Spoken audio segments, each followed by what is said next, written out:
manera de introducción, señores, pues estas grandes murallas, las cuales vamos a cruzar, pues en realidad conformaban parte de algunos corredores que conectaban el gran palacio que está al fondo con las viviendas de la clase élite de esta sociedad. Desafortunadamente han pasado muchos años y las lluvias, la erosión y la cercanía al mar pues han hecho su trabajo. Hoy en día ya no existe, ya no hay evidencia de aquellos.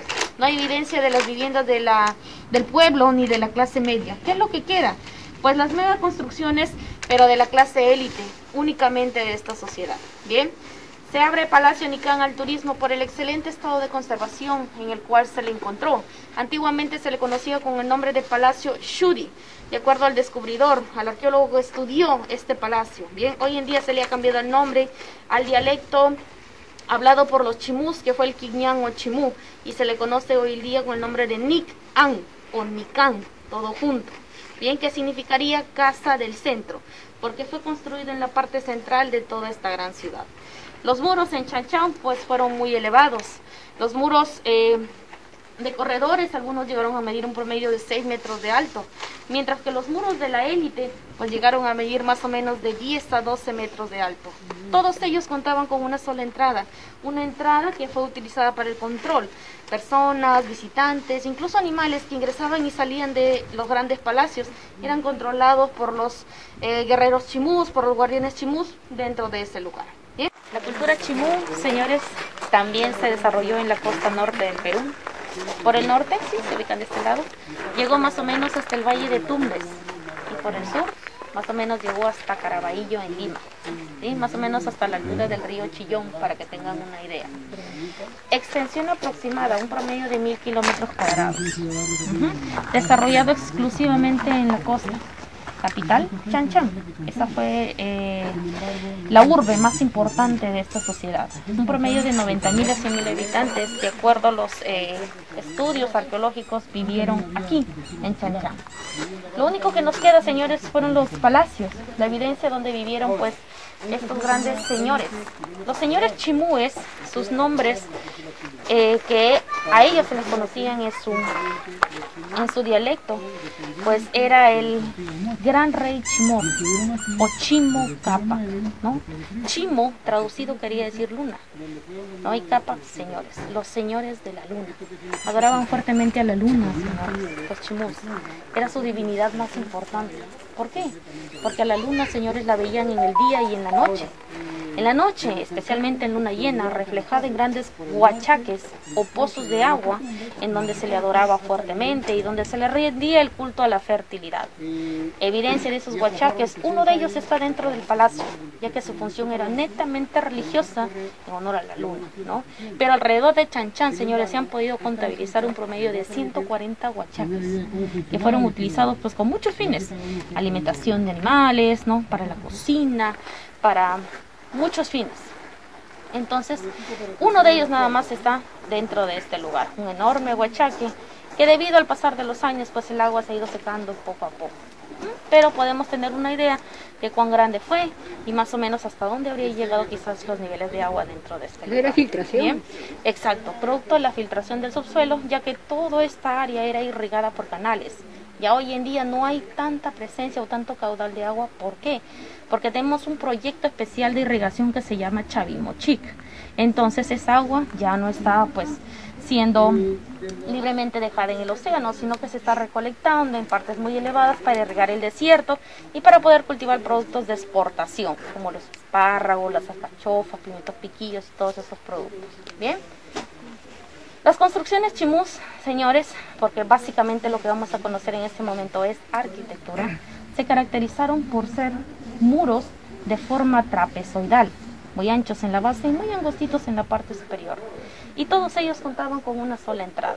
Recuerda que los muros no eran de ese tamaño, actualmente tienen un promedio de 8 metros. Llegaron a medir 10 a 12 metros de alto. Todos ellos están elaborados de adobes, ¿sí? De tierra. Pero en algunos casos para estos palacios, por ejemplo, ya utilizaron grandes bloques de piedras unidas con argamasa o barro y 3 tipos de adobes que veremos al final del recorrido.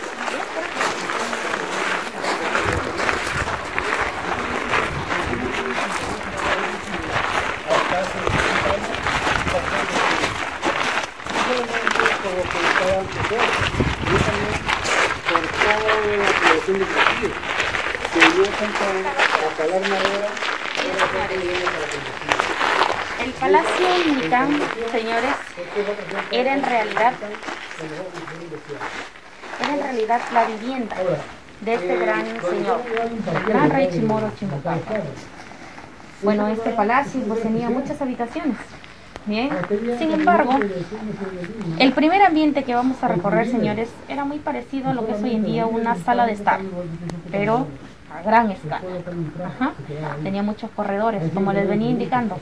Por ahí ingresaban los invitados especiales que llegaban a participar de las ceremonias que se daban dentro de este lugar. Justo en la parte central, señores, ahí había un gran idolillo en madera, un tallado en madera con la representación de un guerrero portando una máscara de color blanco. Los invitados especiales que llegaban se trasladaban hacia la mano derecha, mientras que los animales de carga, y hablo de las llamas exclusivamente, pero ustedes se preguntarán, ¿llamas en la costa? Sí, habían llamas en la costa en la época Chimú. Eran utilizadas como fuente de alimentos, como animales de carga. Y venían con los productos que se sembraban alrededor del Valle de Moche. ¿Bien? En toda esta zona, y por acá ingresaban directamente hacia unos establos, en donde se recibían los productos y se almacenaban en grandes polcas, ¿bien? Para luego repartirlos pues a la población, ¿no? Los muros internos en este palacio, señores, no eran muy elevados, eran pequeños, 3 a 4 metros de alto, pero también seguían el mismo patrón de los muros externos. Si ustedes se han fijado, como les venía diciendo, tuvieron una banqueta, ¿no? Soportaban los muros, tanto en la parte externa como interna. Miren, aquí se ha perdido ya, pero había una banqueta. Acá todavía la tenemos presente, pero esos eran las formas arquitectónicas, ¿no? Soportaban estos grandes muros de forma pues trapezoidal. Si nos acercamos por acá, vamos a poder observar la forma de los muros. Miren aquí. En la base, este muro tiene aproximadamente 6 metros de ancho y en la parte superior llegó a alcanzar 1 metro, ¿no? Y el muro perimétrico 10 a 12 metros de alto. Estas construcciones laterales que están aquí, señores, no eran de forma recta, eran escalonadas, pero le daban soporte igual a aquellos muros. Muy grandes, señores. Imagínense nuestra pequeña sala de nuestra casa con la salita de los chicos.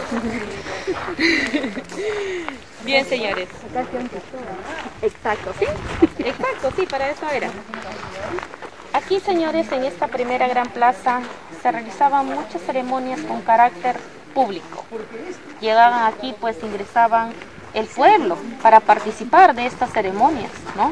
Se ubicaban en aquellas banquetas, tanto a la mano derecha como a la mano izquierda.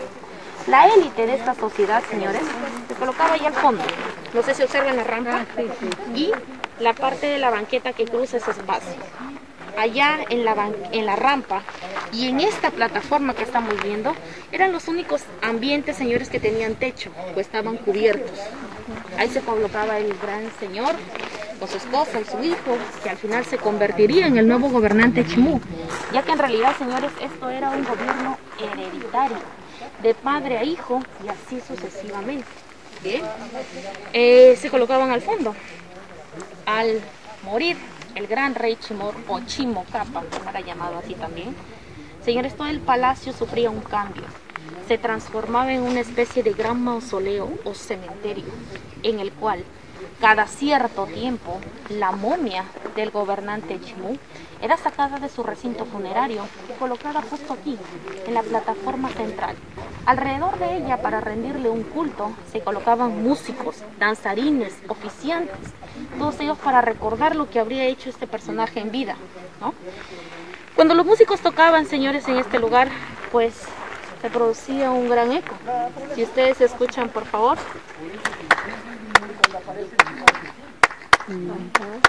No necesitaban esos famosos amplificadores que necesitamos hoy en día. Eso pasaba en estos ambientes, señores. Recuerden que era la primera plaza o la plaza pública. Como era una plaza, un ambiente, era la casa de este gobernante, pues, y acá se daban estas ceremonias con carácter público, pues necesitaban tener un control, señores, en esta plaza.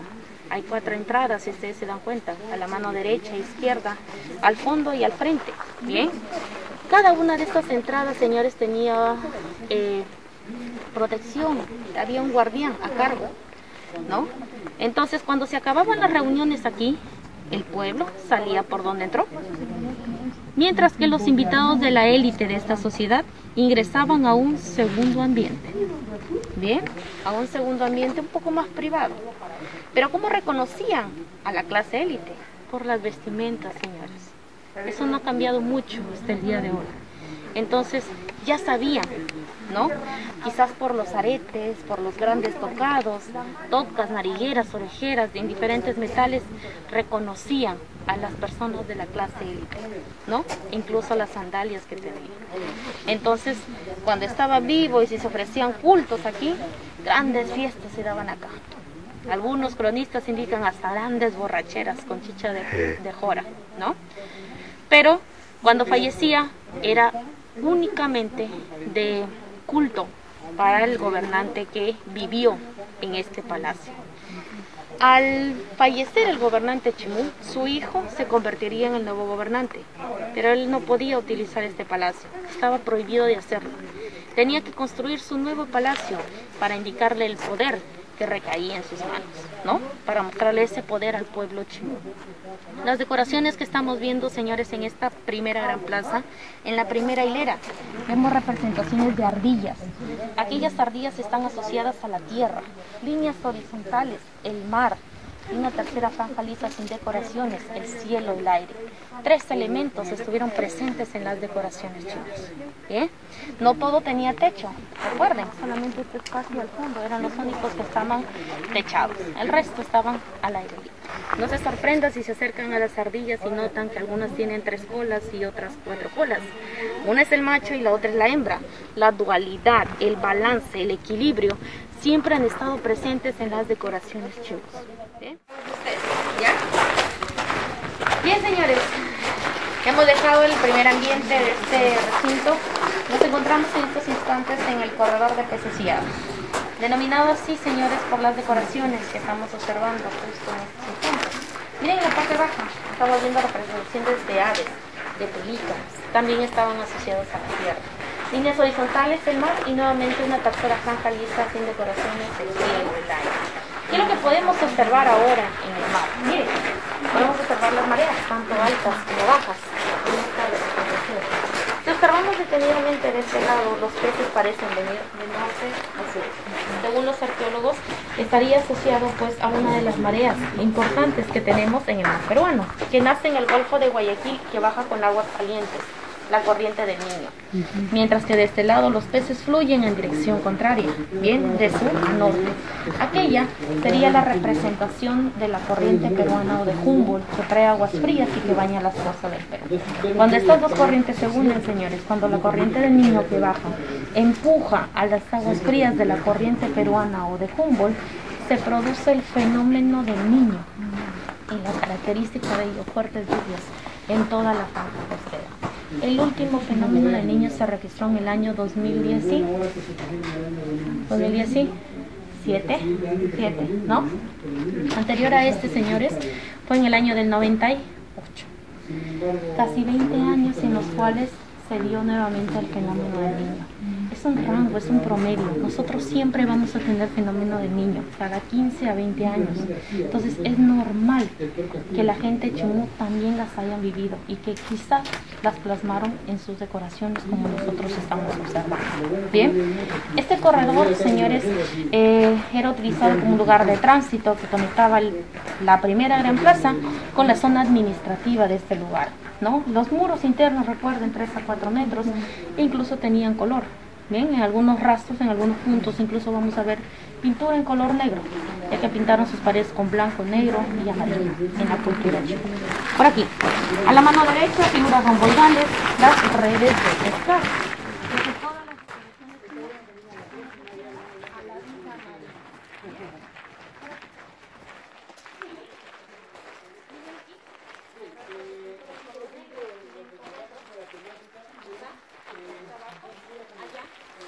Aquí este fragmento de forma original todavía, y el resto de las miradas ya ha sido recortado. Bien, tomen sus fotos.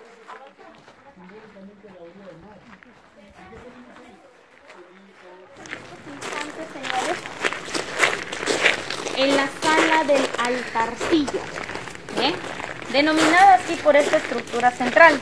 Al parecer los chimús le colocaron en la parte superior un idolillo en madera, la representación de una de las divinidades chimús. Los chimús, señores, tuvieron muchos dioses. Era una cultura politeísta. Adoraron al sol, a la luna, a las estrellas, al arco iris. Este lugar, esta pequeña salita, era en realidad utilizada como una antesala, un lugar de preparación exclusivamente de la élite chimú. Recuerden, el pueblo ya no podía ingresar hacia este ambiente. Bien, entonces aquí se congregaban todos ellos, miren, antes de ingresar hacia la primera gran plaza.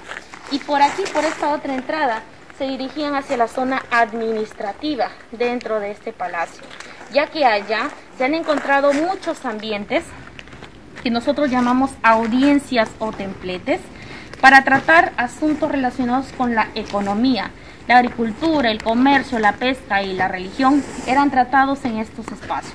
Tenía dos niveles, primer nivel y segundo nivel. Evidencia de ello, decoraciones con redes de pescar. Esta es la parte más decorada que tiene todo este palacio. Corresponde a la zona de audiencias o templetes.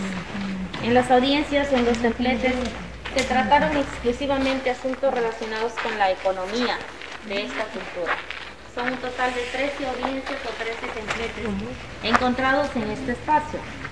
Cada una de ellas tiene diferentes decoraciones. Si observamos, miren la que está justo aquí al frente, yo lo voy a explicar para que tengan una idea. En la parte baja estamos viendo diseños de volutas que se asemejan a las olas del mar, ¿bien? Mientras que en la izquierda tenemos diseños de aves, de pelícanos, pero en estado de reposo.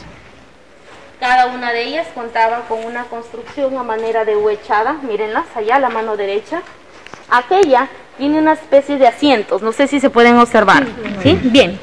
En realidad, señores, no eran asientos, eran nichos rectangulares y tenían techo.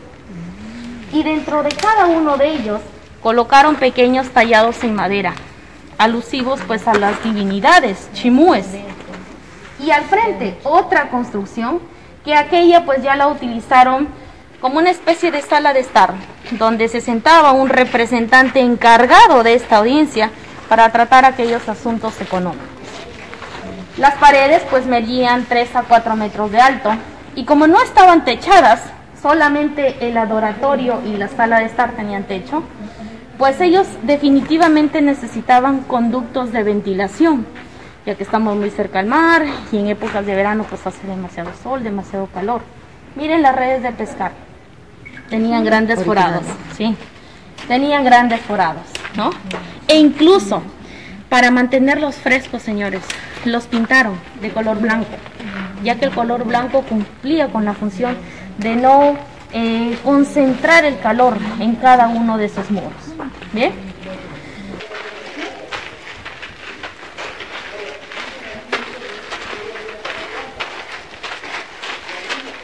Vamos tomando los poquitos.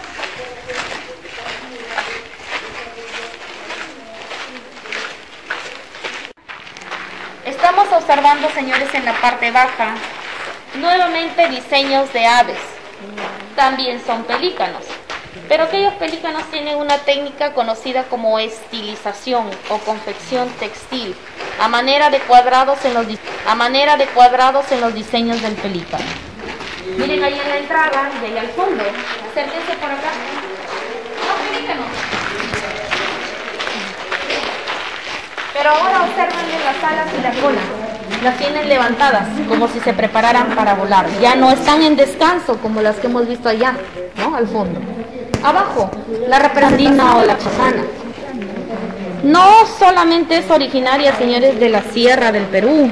Culturas muy antiguas, como la chimú, han tenido presente siempre los diseños de esta figura, ¿no? Simboliza la unión de 3 mundos. Recuerden, el mundo de arriba, el mundo de las divinidades, el mundo de abajo, el inframundo y el mundo de los hombres. Nuevamente, un balance, equilibrio, siempre ha estado presente en todas estas decoraciones. Más decoraciones, de aquí al fondo, miren, líneas horizontales. La audiencia dedicada probablemente al culto al mar. El mar, en antiguo dialecto chimú, era conocido con el nombre de Ni. Al sol lo llamaron Han y a la luna la llamaron Shi, ¿no? Entonces, señores, parecen palabras de origen asiático, ¿verdad? Pero en realidad ese era el dialecto que hablaron los chimúes, el Quigñán o chimú. Bien. La palabra chan chan originariamente proviene del vocablo han han, que traducido significaría sol sol, contrariamente al culto de los chimús, ya que ellos adoraban fuertemente a la luna. Pero cuando llegan los incas, el culto a la luna pasa a segundo plano y el sol al primer plano, ya que tenían que otorgarle tributo a los incas y a su divinidad.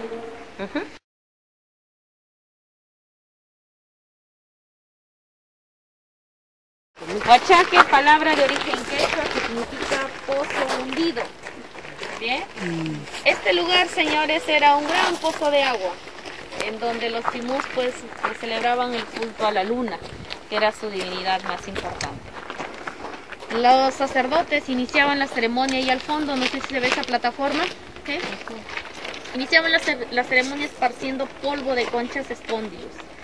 Las conchas espóndilus tenían muchísimo más valor que el oro, que la plata en la época chimú. Eran muy difíciles de conseguir, por eso es que tenían gran valor para ellos, ¿no? Entonces así iniciaban las ceremonias, alrededor se colocaban los sacerdotes, ¿no? Todos en honor a la luna, especialmente cuando había luna llena. ¿Por qué era más poderosa que el sol? Pues probablemente porque de acuerdo a las diferentes fases lunares, pues ellos ya sabían cuándo cultivar, cuándo cosechar, cuándo había mareas altas y bajas, ¿no? Y así podían practicar la pesca en caballito de totora. Esa embarcación milenaria, señores, está elaborada de la ignea o la totora, una planta que crece en los huachaques o en los humedales, que hay muchos en Huanchaco. Es esa planta que está ahí al fondo, ¿bien?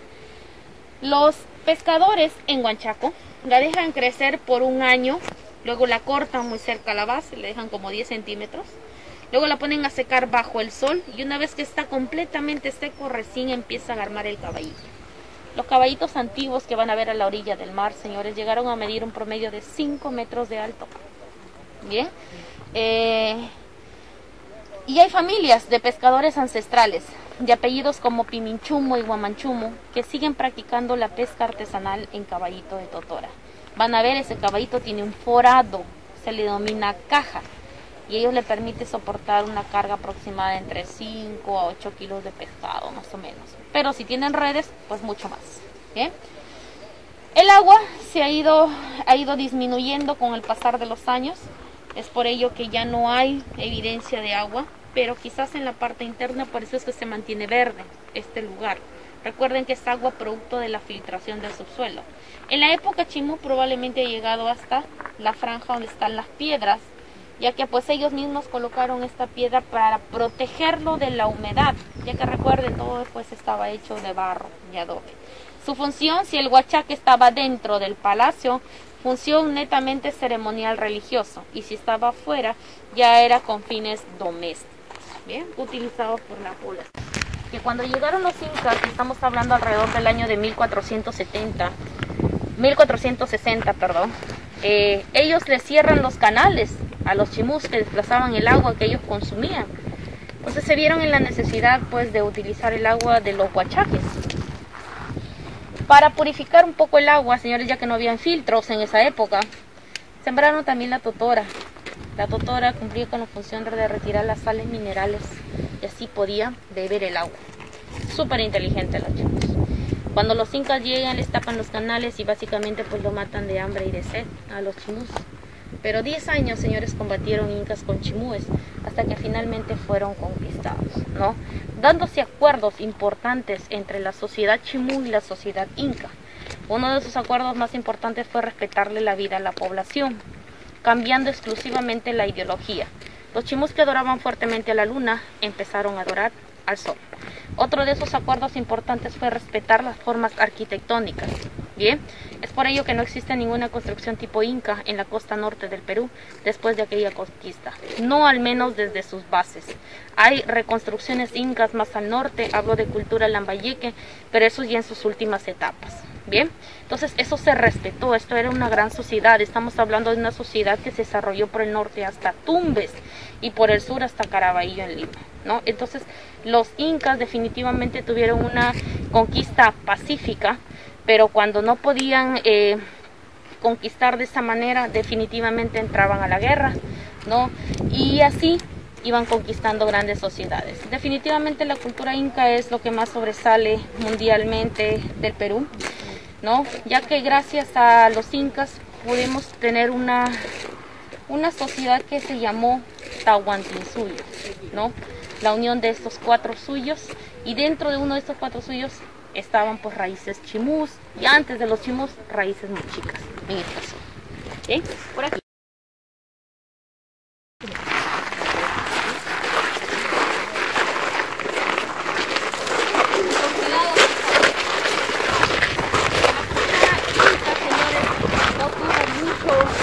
Periodo de desarrollo, ni siquiera 100 años. Año 1537 llegaron aquí los conquistadores castellanos, y nosotros pues dejamos de hablar de un periodo inca para empezar a hablar de un periodo colonial. Cuando los conquistadores castellanos llegan, señores, a Chan Chan estaba deshabitado. Nadie vivía en Chan Chan. ¿Por qué? Porque los chimúes, bien, que vivían en Chan Chan, cuando fueron conquistados por los incas, no se dejaron conquistar fácilmente. Recuerden, 10 años pelearon. Los que quedaron y estuvieron un poco en contra de esa conquista, pues fueron trasladados a diferentes partes del Perú para hacerlos trabajar en campos agrícolas, para que se pueda rendir culto al inca. Los pocos que quedaron, señores, pues cuando llegaron los castellanos, apoyaron su causa, pensando de que apoyándolos les iban a devolver pues la libertad que ellos tenían antes, ¿no? Pero bien sabemos que eso no sucedió así.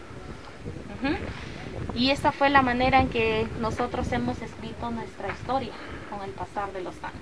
Chan Chan ya no vivía nadie, Chan Chan estaba deshabitado. Bien, muchos años después ya se produjo en la época del saqueo, del fuerte huaqueo. ¿Por qué? Porque los indígenas sabían dónde estaban sus tesoros, en sus huacas, en sus templos, en sus lugares sagrados. Y en este caso en los grandes palacios, ¿no? Con tumbas que estaban dentro de los mismos palacios. Tumbas que nunca estuvieron selladas, señores. Las tumbas siempre estuvieron al aire libre, porque la idea de las tumbas y de dejar los restos de estos personajes de alta sociedad era que sacarlas cada cierto tiempo para que el pueblo le rinda un culto. Entonces se quedaban dentro de ellos. Nunca estuvieron tapadas, como el caso de Huaca de la Luna, ¿no? Siempre estuvieron expuestas al aire libre. Una de esas tumbas está justo aquí, ¿verdad? Se había dado en vida. Por acá. Ahí está. Entonces, desde ese punto lo sacaban. Inmediatamente después de la muerte del gran rey Chimoro Chimocapa, se le rendía un culto privado. Miren esta placita muy pequeñita, probablemente con la élite de esta sociedad, por aproximadamente 8 días.